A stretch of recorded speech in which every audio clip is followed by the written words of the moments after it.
Treehouse book. It is called High Tide in Hawaii. The author's name is Mary Pope Osborne.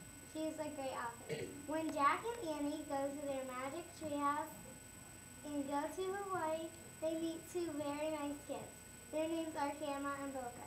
Kama and Boka teach Annie and Jack how to hula dance, hunt for coconuts, and surf. Annie really likes surfing, but Jack is not so fond of it. When Kama, Boka, and Annie are out surfing, Jack was exploring. Then he felt the ground shake. Oh no, it was an earthquake. Since the rest of the kids were surfing, they didn't notice that there was an earthquake. And after an earthquake, a tsunami hit.